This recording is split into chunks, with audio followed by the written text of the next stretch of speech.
Cheguei! Agora eu cheguei!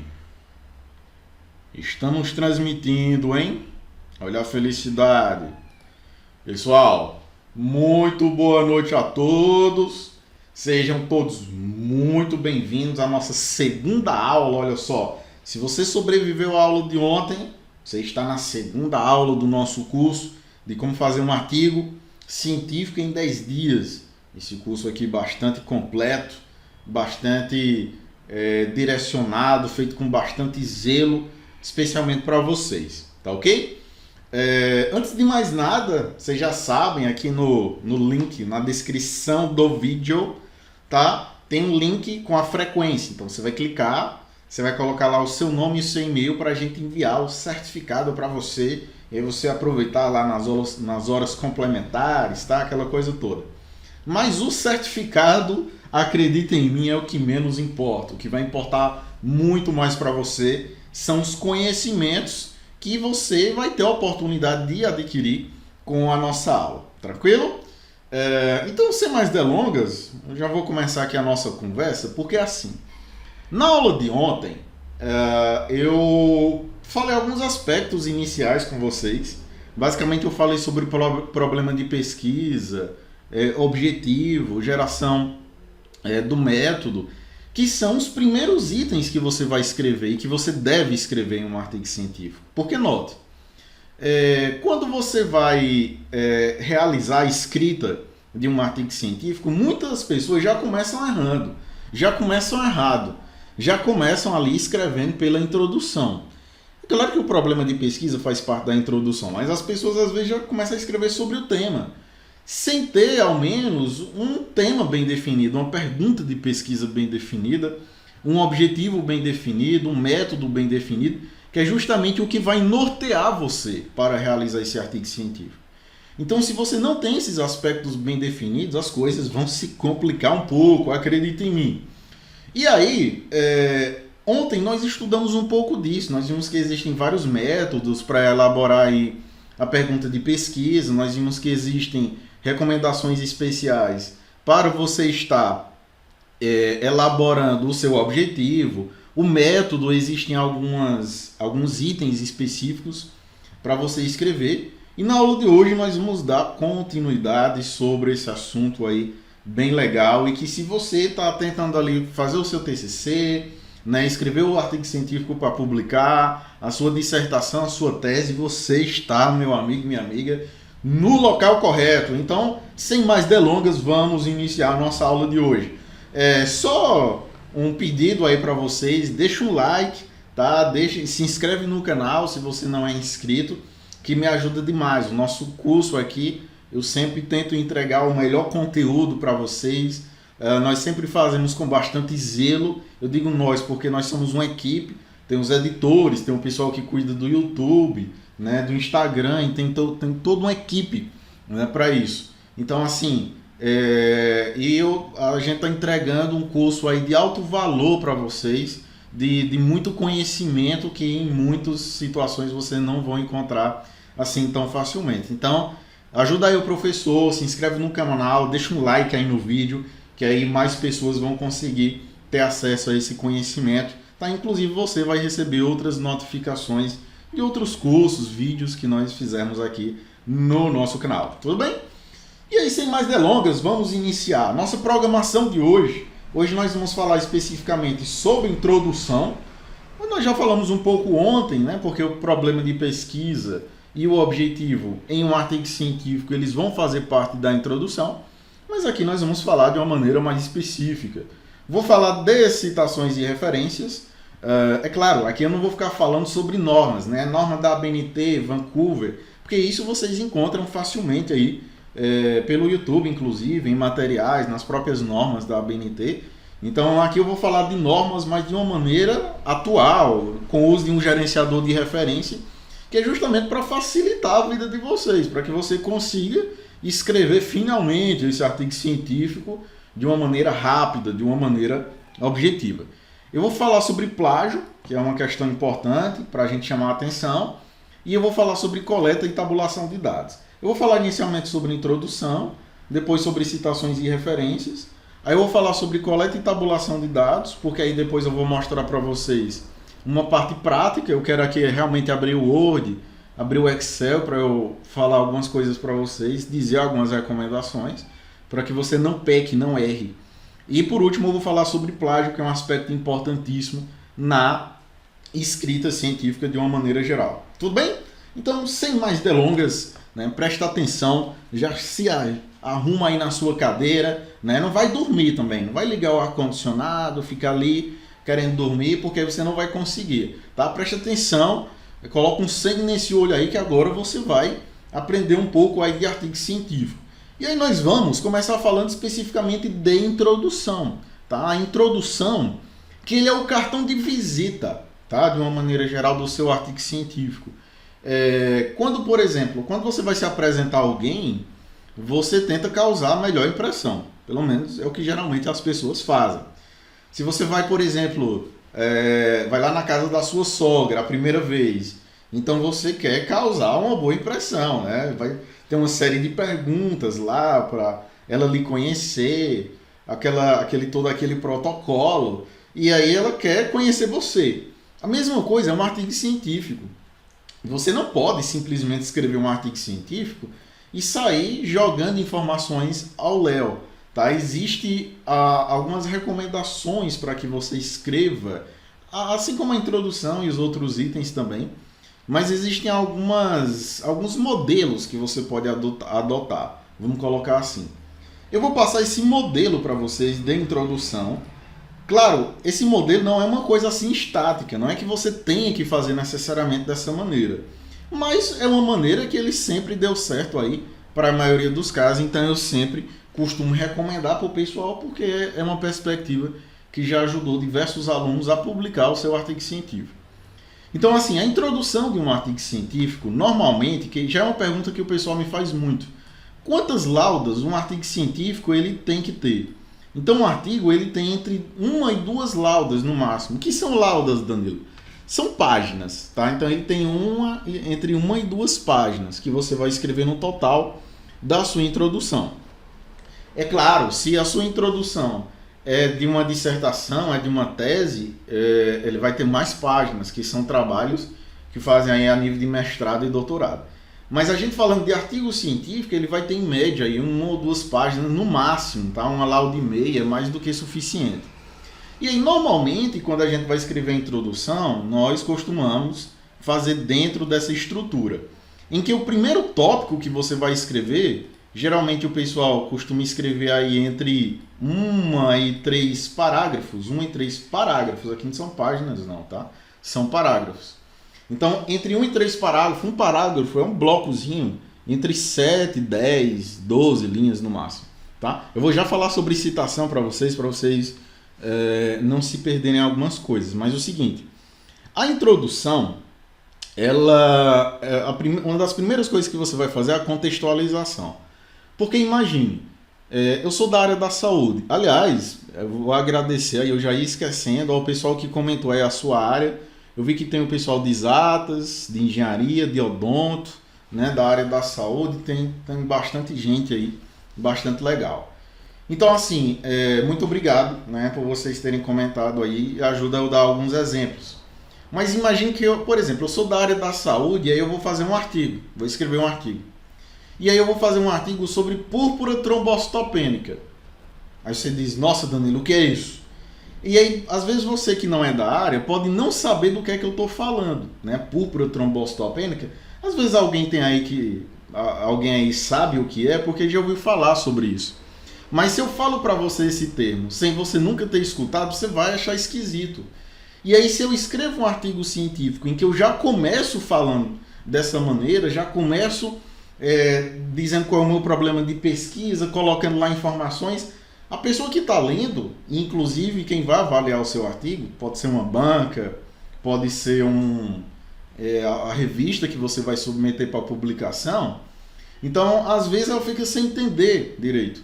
Imagine, você é da área de engenharia, de exatas, aí você fala um termo específico que eu, que não sou da área de engenharia, não vou saber o que é. Então é interessante que nos primeiros parágrafos da sua introdução, você já traga definições sobre o que é aquilo que você vai falar, você já traga dados estatísticos sobre o que você vai falar.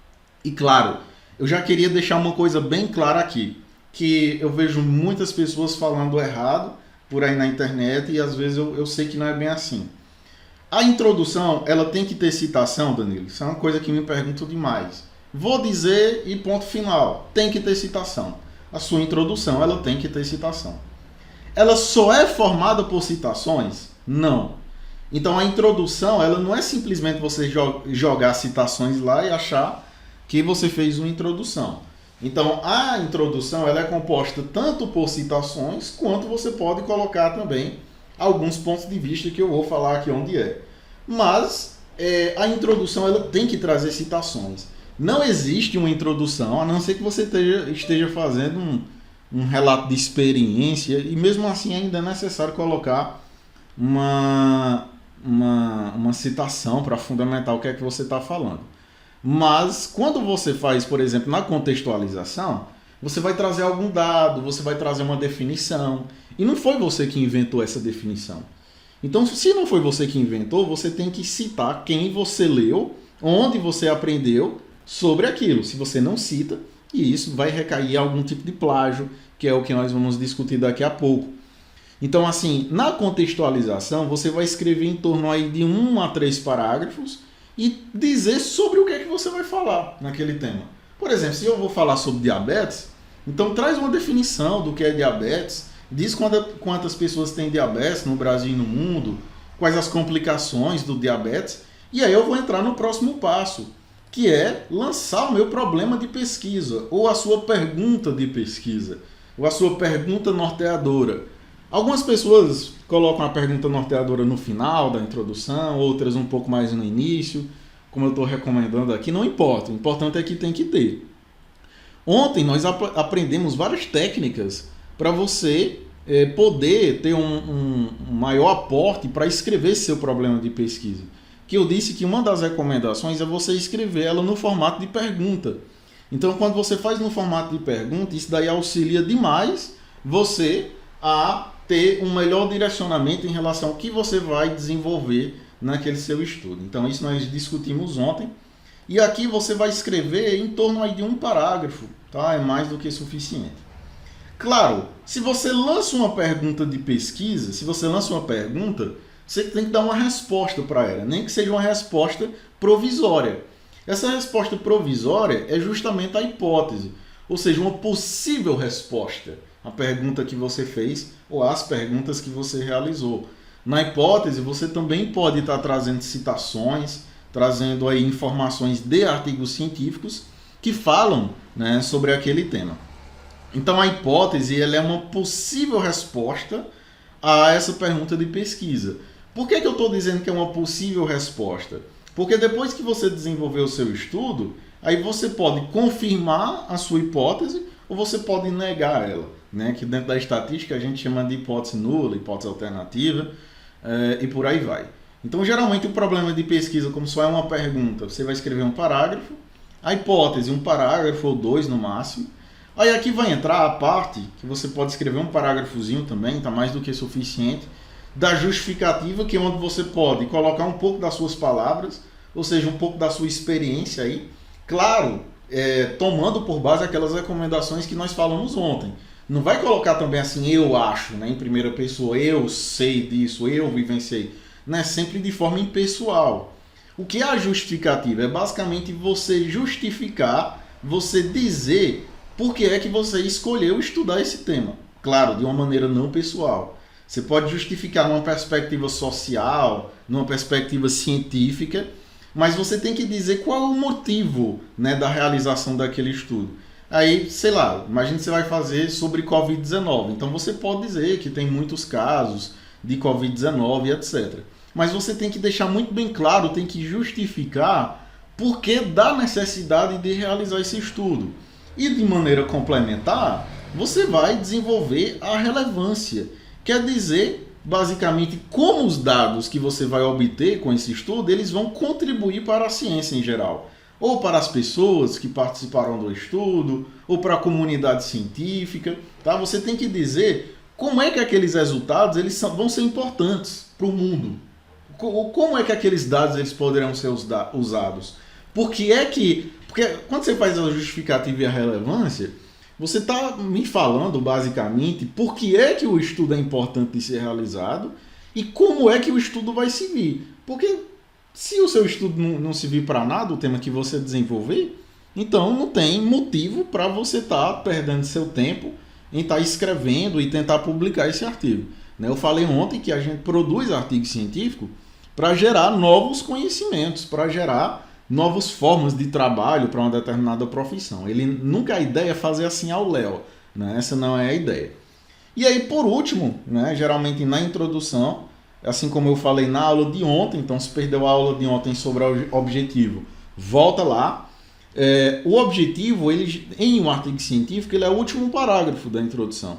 Então, geralmente o pessoal coloca lá, diante do exposto, o objetivo foi analisar, identificar, e aí coloca lá o seu objetivo, dependendo do tema de pesquisa.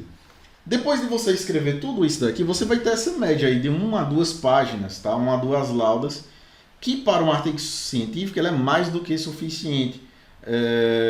Como eu disse, se você vai escrever uma dissertação, uma tese, então você vai ter que escrever mais laudas, mas se tratando de artigo científico, 1 a 2 laudas é mais do que suficiente para qualquer tipo de estudo, beleza? Então esse é um modelo geral que você pode adotar. Eu vou falar daqui a pouco de citações, e aí eu vou falar algumas recomendações importantes para vocês, mas assim, a introdução ela tem citação, e ponto final. Mas o professor X diz que não coloca citação, esquece.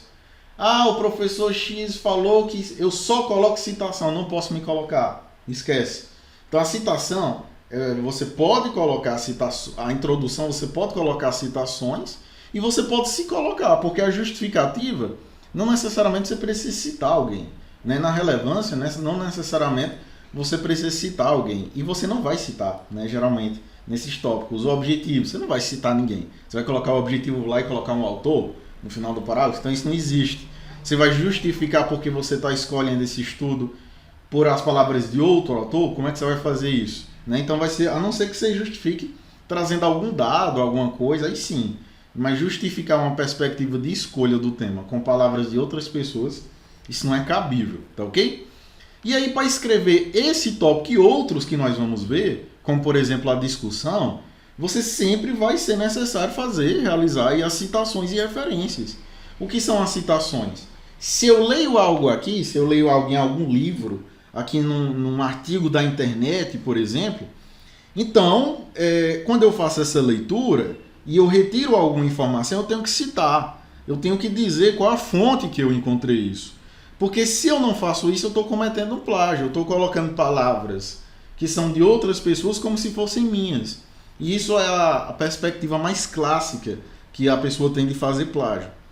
E claro, existem várias normas aí que você pode escrever o seu artigo, a ABNT, Vancouver. Como eu disse, eu não vou falar de normas aqui, falar de citação com um autor, 2 autores.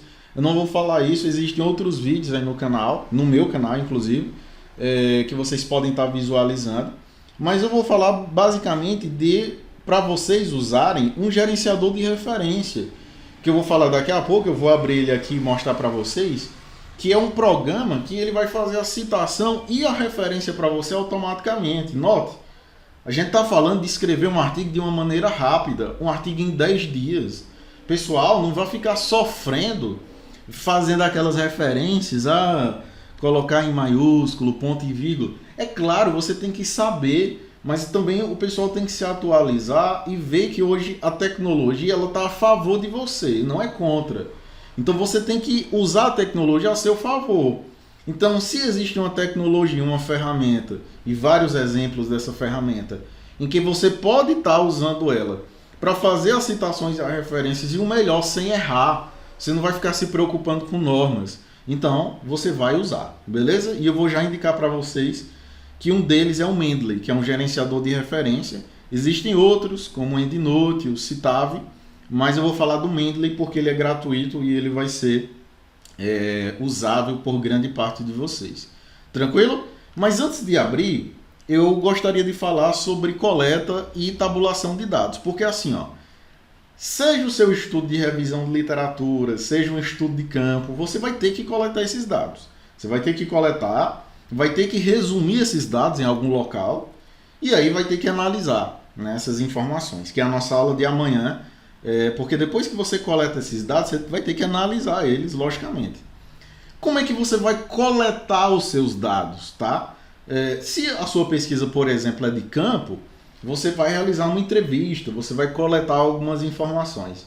Existem basicamente dois tipos de instrumento, que é o questionário, que é, por exemplo, um conjunto de perguntas que você entrega para a pessoa e a pessoa é que vai responder lá as perguntas. Questionário, vem de questão. Então, quem responde a questão é quem está recebendo a questão. Beleza? Então, você pode interpretar assim. E o formulário, que ele também é um conjunto de perguntas, mas normalmente o entrevistador, o pesquisador, é quem vai escrevendo ali, anotando aquelas informações enquanto pergunta para o participante. E é claro, esse questionário ou esse formulário, ele pode ser elaborado em três tipos. Existe um instrumento de coleta de dados que a gente chama de, tem o semi-estruturado, o não estruturado e o estruturado, tá? Ó, estruturado, semi-estruturado e o não estruturado. O que é uma pesquisa, o que é um instrumento não estruturado de coleta de dados? O não estruturado é, por exemplo, se eu chego para você e digo assim, ó, fale sobre a vacina do Covid, ou fale sobre o Covid, de uma maneira bem geral. Aí você vai falar qualquer coisa, você vai falar lá um monte de informações que eu posso usar ou não, essas informações. Então, essa é uma pesquisa, esse é um instrumento de coleta de dados não estruturado. O semi-estruturado, ele já lhe lança uma pergunta mais específica. Então, ele diz assim, qual a sua opinião sobre a vacina? E aí, ponto de interrogação. E você, é uma pergunta específica, então eu estou perguntando especificamente sobre a vacina. Ou eu posso ter um questionário estruturado, de dizer assim, você confia na vacina? Sim ou não? Beleza? Então, ele é estruturado, tem lá as questões de marcar. É importante você se atentar a isso quando você vai realizar a sua pesquisa de campo, por exemplo, porque isso vai influenciar em como você vai tabular esses dados e vai influenciar em como você vai analisar esses dados. Se com análise qualitativa ou quantitativa, que inclusive também nós temos cursos aqui no nosso canal falando especificamente sobre análise quantitativa. E semana retrasada eu terminei um curso falando sobre pesquisa qualitativa, análise de dados em pesquisa quali. Então, quem se interessar também é o curso anterior que nós tivemos aqui no nosso canal. E aí, depois de você coletar essas informações, você vai montar um banco de dados e tabular. Isso para qualquer tipo de estudo, tá? Você vai tabular esses dados, colocar ele em algum local, que geralmente é o Excel, para você conseguir analisar esses dados. Se for uma revisão de literatura, né, que eu vou falar amanhã na parte de resultados, você pode estar colocando um quadro resumindo a característica desses estudos, né, que o pessoal normalmente coloca autor, o objetivo, os principais resultados, as conclusões. Se for uma pesquisa e outras informações, inclusive estatísticas, que você pode estar extraindo desses estudos para montar, por exemplo, uma meta-análise. Se for uma pesquisa de campo, as informações que você coletou, você precisa colocar elas em um banco de dados. Também existem vários programas para você trabalhar, mas eu vou falar especificamente do Excel, que é assim o mais usado para vocês, com algumas dicas básicas de como você pode estar tabulando esses dados para você analisar eles, como eu vou falar na aula de amanhã. Tudo bem? Antes de eu falar de plágio, que é o próximo tópico, eu vou abrir aqui o meu Word para eu demonstrar para vocês como é o uso específico do gerenciador de referência e também falar sobre banco de dados de uma maneira prática. Então, bora lá. Olha só, pessoal, eu estou aqui com o meu navegador de internet aberto e aí eu vou fazer algumas pesquisas aqui legais com vocês que eu acho que vai ajudar um pouco, tá? Eu vou abrir aqui o Cielo, tá? Imagine, eu vou abrir aqui primeiro o Word, beleza? Imagine que eu estou escrevendo aqui algo no Word. Eu vou colocar aqui qualquer coisa, tá? Para vocês. Só para eu dar um exemplo. Imagine que eu escrevi 2 parágrafos. Vou deixar só esses 2 aqui. Claro, eles formatados, né? Toda aquela questão. Não vou formatar agora, mas só para você ter uma ideia. Imagine que eu estou fazendo uma pesquisa e aí eu li algo, né, na internet, e eu vou citar. Para você citar de uma maneira mais rápida, imagine que eu vou utilizar aqui o Cielo, né, que é uma plataforma que muitas pessoas aí gostam de utilizar. Eu não vou trabalhar especificamente com pesquisa aqui porque existem outras aulas, inclusive aqui no nosso canal específico sobre revisão de literatura. Então vocês podem até estar consultando lá para ficar melhor. Então, imagine que eu vou pesquisar algo aqui, sei lá, eu vou pesquisar sobre transtorno bipolar. Tá? Eu vou colocar só um termo, mas não seria a pesquisa adequada, mas é só para nós encontrarmos aqui alguns artigos para eu exemplificar para vocês. Então imagine que eu estou escrevendo algo aqui, ó, sobre transtorno bipolar, e imagine que eu abri esse artigo aqui, ele é um artigo legal, que eu li aqui, eu vou tirar uma ideia aqui para a citação. Então, o que é que eu vou fazer? Se eu fosse fazer de maneira braçal essa citação, aí eu colocaria Loureiro, né? Eu escreveria aqui o parágrafo, aí colocaria Loureiro, et al. E o ano, 2021. E aí, para fazer as referências, você ia sofrer um pouco, que você iria ter que colocar Loureiro, o sobrenome, o nome da pessoa, né? O título do artigo, onde foi publicado. Se você usa um gerenciador de referência, Danilo, o que é um gerenciador de referência? Por exemplo, nós temos esse programa aqui, ó, que ele é o Mendeley, tá? Ele é um programa gratuito, ele é um programa em inglês aí, mas isso não importa, porque a gente vai utilizar pouco aqui o programa. Ele é um programa gratuito, vocês podem procurar aí no YouTube, no Google mesmo, né? Mendeley Download, que vocês vão conseguir encontrar. E quando vocês procurarem, fizerem um download, ele tem para você instalar tanto no Mac, quanto no Windows, quanto no Linux, se não me falar a memória. Quando você instalar o programa, lá no seu Word, em todo o Word vai ter essa guia aqui chamada de referências. Quando você clicar nela e você tiver instalado o seu Mendeley, aí vai aparecer essa partezinha aqui de citação. Como é que você vai fazer? Estou aqui com o meu artigo aberto. Aí no seu navegador ele vai instalar um negocinho aqui, ó, que está na minha direita. Ele vai instalar esse negócio, uma extensão que a gente chama. Quando você clica nela, ó, só cliquei. E aí note, ó, ele já recuperou todas as informações do artigo. Ó. Ele já sabe quem é o título, você já sabe que é um artigo, já sabe quem são os autores, tá? Qual o ano de publicação, volume, ele já coletou até o resumo. Então olha o trabalho que eu vou ter para fazer a citação. Eu vou clicar em adicionar, parece difícil, mas depois que você faz a primeira vez, é muito mais fácil, vocês vão perceber que vocês vão escrever de uma maneira muito mais rápida. Aí eu posso copiar qualquer parte aqui, ó. Pode ser o nome dos autores, pode ser qualquer parte. Eu gosto de copiar o título, então eu vou clicar aqui, clicar com o botão direito em copiar. Lá no programa, quando você salvar, ele vai ficando aqui, ó. Você pode ver que eu tenho muitos artigos aqui porque eu utilizo bastante o Mendeley. Aí para atualizar, você pode apertar o F5 ou apertar aqui em Sync, tá? De sincronizar. E aí aqui, ó, você vai posicionar o cursor do seu mouse, onde você quer fazer a citação. Olha o que é que eu vou fazer, ó. Vou clicar aqui em inserir citação. Aí ele vai aparecer aqui assim, ó. Pesquise pelo autor, título ou ano na sua biblioteca. Aí eu vou copiar aquele título que eu copiei agora, lá do meu navegador. Aí eu vou clicar aqui, confirmando que é ele mesmo, e vou clicar em OK, ó. Note que ele fez a citação automaticamente, ó. Ele colocou Loureiro em maiúsculo, et al. 2021. Ou seja, ele fez essa citação automática para você. Vamos fazer de novo para ver se dá certo? Eu vou colocar no final desse outro parágrafo. E eu vou já falar sobre uma dica importante, tá, a respeito disso. Imagine que agora eu vou utilizar esse artigo aqui, tá? Eu estou selecionando artigos aleatórios, mas aí seria os artigos que você estaria usando, beleza? Aí eu vou clicar aqui, olha como é fácil, ó.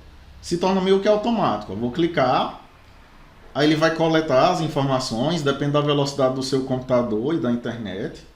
Eu vou clicar aqui em adicionar. Eu posso copiar uma parte aqui, ó, do título. Ó, ele tanto salvou a referência quanto o PDF. Aí eu vou atualizar aqui no Mendeley, dar um F5. Aí quando eu venho aqui pro Word, eu venho aqui em inserir citação, colo o título, confirmo que é esse mesmo e clico em OK. Beleza? Ah, Danilo, daria para fazer, colocar mais de uma citação no final? Aí daria, tá? Tranquilamente. É só você adicionar e colar o título. Então note que ele fez a citação aqui conforme as normas da ABNT. Imagine que lá no final eu vou ter que colocar as referências, né? Ah, Danilo, vai dizer que ele faz as referências para mim. Olha só que bacana, ó. Eu vou dar um clique aqui, olha a mágica. Eu vou clicar aqui em inserir bibliográfico, tá? Que é semelhante a inserir as referências. Então eu vou clicar aqui, ó. Dei um clique, ó. Deu tempo nem piscar. Deu tempo nem eu dizer alguma coisa. Ele já colocou as referências para você nas normas também. Ah, Danilo, mas eu não queria. Eu estou escrevendo o meu texto em Vancouver. Sem problema. Você vem aqui em estilo. Aí aqui está a Associação Brasileira de Normas Técnicas. Aí você vem aqui, ó, dá um clique e ele transforma todas as citações de ABNT para Vancouver e transforma todas as referências também de ABNT para Vancouver. E vice-versa. Se eu quiser voltar ao original, e note que as referências ele já vai colocar na ordem alfabética, né? Se eu inserir outra citação, aqui imagine que eu vou fazer outra citação aqui, ó, que já é a dica que eu ia dar para vocês. Nunca escrevam, ou pelo menos evitem escrever, por exemplo, todo um parágrafo, aí você coloca só uma única citação no final do parágrafo. Não façam isso. Tente colocar 2 ou mais citações ao longo da escrita aí dos seus parágrafos. Então, por exemplo, eu vou abrir um outro aqui. Vou abrir esse que é de uma revisão sistemática, olha só que interessante. Vou salvar ele aqui no Mendeley para fazer a citação. Então vou adicionar. Ele já salvou, vou copiar aqui o título, poderia ser o nome do autor também. Vou clicar aqui em F5 e vou clicar aqui em inserir citação. Beleza? Mesma coisa, ó, esse dali mesmo, ok. Nota que ele colocou o da Silva, né, que não precisaria. Então você só faz uma correçãozinha e apaga, tá? É muito melhor você fazer essas correções do que você escrever de uma maneira completa, tá? Tanto a citação como a referência. Se eu for transformar tudo isso, ó, em Vancouver, se fosse todo um arquivo, 20 páginas, então só clicaria aqui em Vancouver e ele já transformaria, ó, todas as citações. Esse daqui eu fiz manual, né? Porque eu editei, então ele não vai fazer. Mas se fosse outra citação, ó, que eu não tivesse editado, vou colocar aqui o nome de qualquer outro autor que eu já tenha salvo aqui. Por exemplo, aqui tem o Daniel Vieira. Eu poderia ver, olha se tem algum com meu nome aqui, de Souza, por exemplo, tem um Magalhães 2019. Ó, se você for fazer citar outro autor, eu só coloco o nome do outro autor, Magalhães 2019, ponto e vírgula. Aí eu coloco aqui, por exemplo, sei lá, esse é do Araújo 2019. Aí quando eu clico, ó, ele já colocou 1 e 2. Note que o Vancouver é pelo número, né, pela ordem da citação. E se fosse a ABNT, ó, quando eu colocasse aqui a ABNT, ele já colocaria as 2 citações conforme, e as referências também ele colocaria na ordem alfabética, tá? Então, assim, é um programa que ele vai ajudar muito vocês, porque você vai conseguir... Essa etapa aqui, ó, de escrever referências, você pode demorar muito, dependendo da sua habilidade. Então, principalmente se você vai fazer, por exemplo, em Vancouver, que é uma norma que as pessoas às vezes não conhecem, né, de uma maneira efetiva. Então, se você faz aqui, você já adianta muito sua vida, porque você vai economizar um tempo que você poderia estar escrevendo um outro aspecto do seu artigo e não necessariamente estar trabalhando aí com regras, tá, de uma maneira geral. Como eu disse, eu não vou ficar aqui trabalhando com regras, né, dizer quando você vai utilizar o ETAL. Isso daí são informações muito facilmente encontráveis aí em qualquer local. Mas a recomendação que eu dou para quem está escrevendo, mesmo para quem está começando a escrever, é utilizar um gerenciador de referência, como é o caso aqui do Mendeley, que ele vai ajudar bastante. Só existe ele, Danilo? Não, existem outros, como é o caso do EndNote, mas ele é pago, mas tem a versão web que você pode usar, como existem outros como o Citave, e existem outros, existem alguns que são online. Mas assim, um que eu particularmente uso, como vocês próprios estão vendo aí, né, tem bastante citação aqui, bastante artigo, bastante coisa, é o Mendeley, tá? Porque ele é gratuito e ele dá uma ajuda legal em todo esse aspecto. Então, assim, a dica para citação é você utilizar esse gerenciador de referência. Porque imagine que você escreve um artigo todo em ABNT. Aí, de repente, você diz, não, vou submeter ele naquela outra revista, mas ela é em Vancouver. Até você transformar, dependendo do tamanho do seu artigo, todas aquelas citações da ABNT para Vancouver, você vai suar um pouco. E aqui basta você, vou escolher aqui, pode ser inclusive outras normas, porque não só existe no mundo a ABNT e Vancouver, existem outras normas. Eu posso clicar aqui, e ela vai transformar automaticamente todo o arquivo em um clique. Então, o que outras pessoas passariam dias fazendo, ou um dia inteiro, eu faço aqui em um clique. Então, é justamente nesses pontos que está o segredo, né, para vocês escreverem um pouco mais rápido, você conseguir otimizar o seu tempo, beleza? E falando sobre aquele outro aspecto, né, eu vou apagar isso daqui, que é em relação ao seu banco de dados. Quando você vai elaborar um instrumento de coleta de dados, é interessante que você já elabore esse instrumento meio que codificado, para facilitar a escrita, né, do seu banco de dados. Como assim? Imagine que eu vou realizar um instrumento, eu vou elaborar um instrumento de coleta de dados, né, um instrumento, e esse instrumento eu vou perguntar, por exemplo, qual o sexo. Então, colocar assim, o sexo. Então, você pode marcar masculino, ou você pode marcar feminino. Note que eu já coloquei aqui 1 e 2. Vou fazer um outro exemplo. Imagine que eu vou perguntar qual a sua escolaridade. Aí eu posso colocar aqui que a sua escolaridade é analfabeto. Posso colocar um parênteses para você marcar. Analfabeto. Eu posso colocar aqui que é ensino médio. Eu vou colocar só assim, tá? Ensino médio.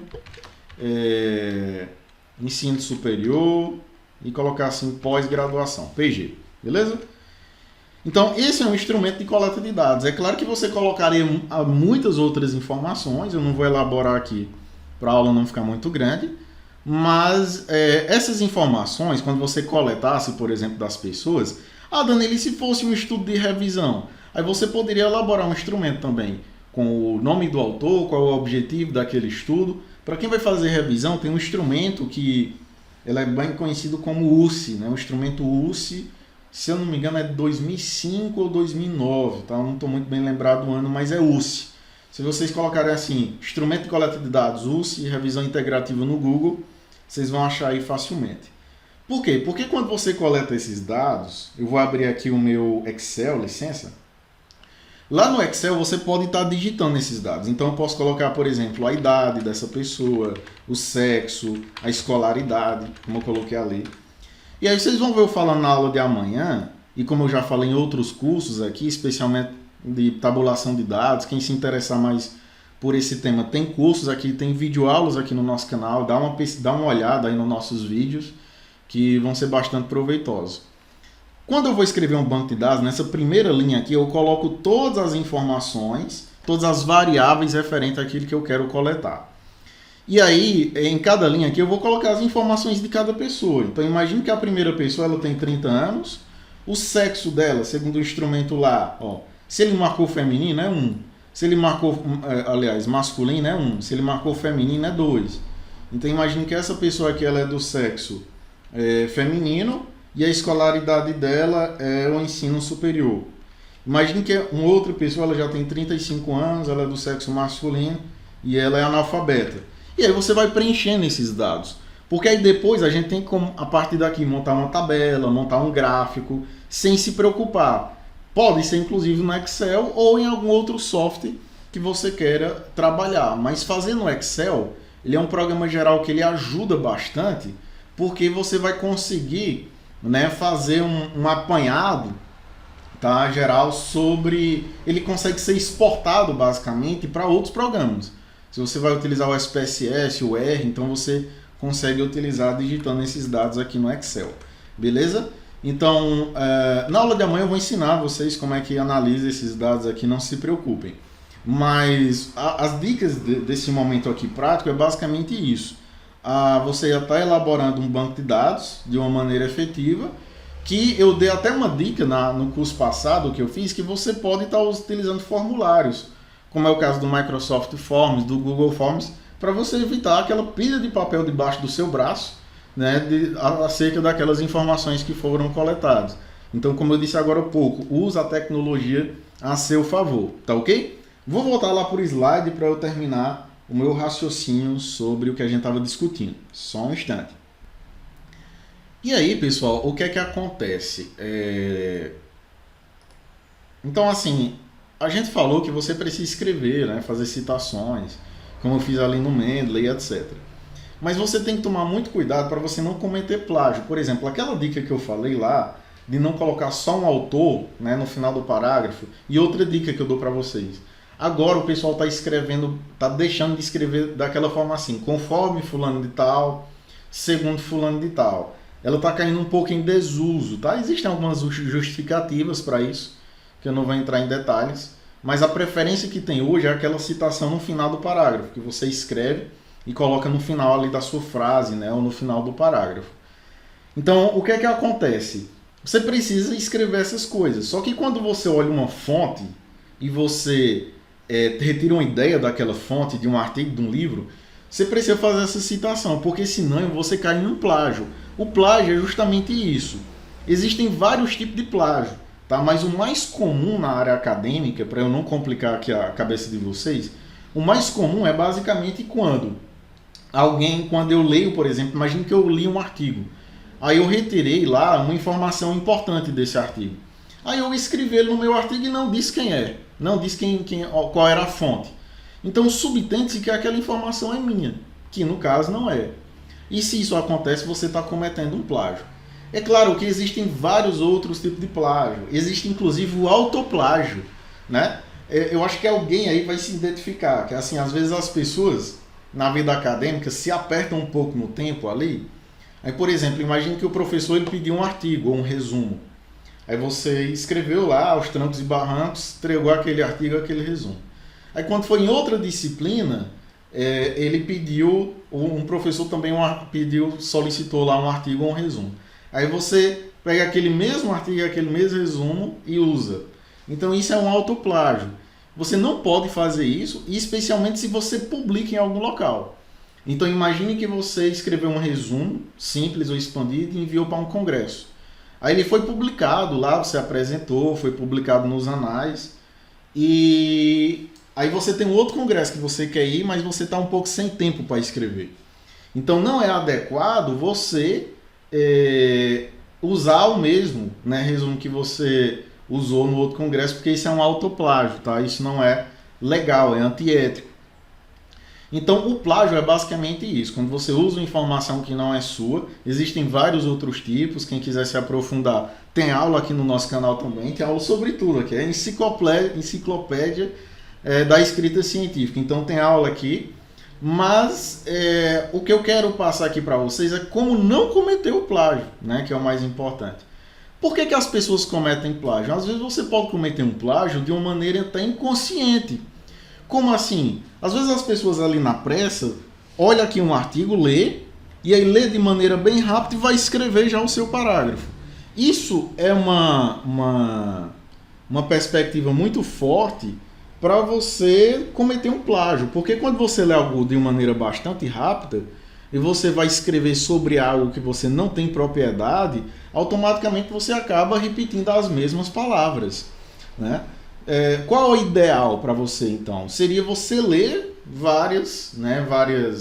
Você lê, por exemplo, eu vou escrever sobre um assunto, então eu posso ler 1, 2, 3 artigos, olhar também no livro, juntar com o conhecimento que você tem e fazer uma espécie de salada, né, de mistura. Você pega o conhecimento que você já tem, é claro que você não pode inventar nada, né, já é um conhecimento prévio, e você juntar com o conhecimento que você adquiriu lendo aquela literatura. E aí você faz a citação. Existem basicamente 2 tipos de citações, que é a citação direta e a citação indireta. A citação direta, que é o que eu quero que vocês não façam, é aquele Ctrl+C, Ctrl+V. O que é o Ctrl+C, Ctrl+V? O pessoal copia e cola, coloca lá no trabalho. É claro que tem regras para isso, né? Não está errado. Com menos de 3 linhas, coloca aspas. com mais de 3 linhas, faz o recuo. Só faça isso se for extremamente necessário. Se você for citar uma lei, se você for citar uma passagem de um autor que seja muito importante, aí você faz uma citação direta. Por quê? As citações diretas hoje elas são pouco valorizadas se você utiliza elas de uma maneira inadequada. Não estou dizendo que citação direta ela não é valorizada. Eu estou dizendo porque algumas pessoas usam citação direta só para dar um volume ali. Então sai fazendo citação direta para ele dar um monte de volume ali de dizer que escreveu 10 laudas em um dia.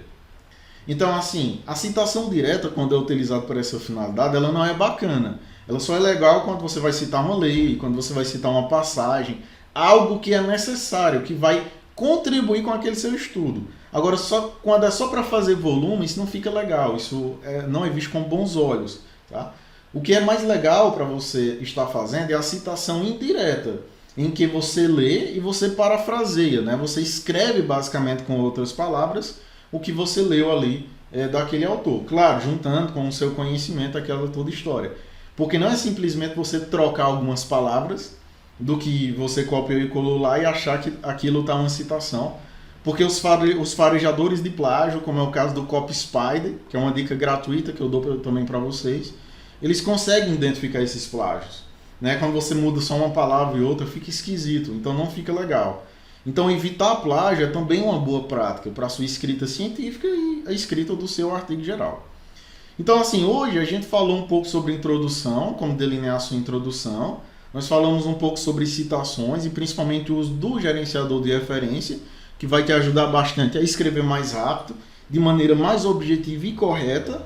E falamos agora sobre o plágio, tá? E também falamos sobre a questão de tabulação de dados. Porque depois de você coletar esses dados, de você tabular esses dados, o que é que você vai fazer com eles? Onde é que você vai colocar? E são justamente esses aspectos que nós vamos estudar na aula de amanhã, tá bom? Então eu espero que tenham gostado das recomendações da nossa aula de hoje. Um forte abraço, até a aula de amanhã. Fui! Até mais!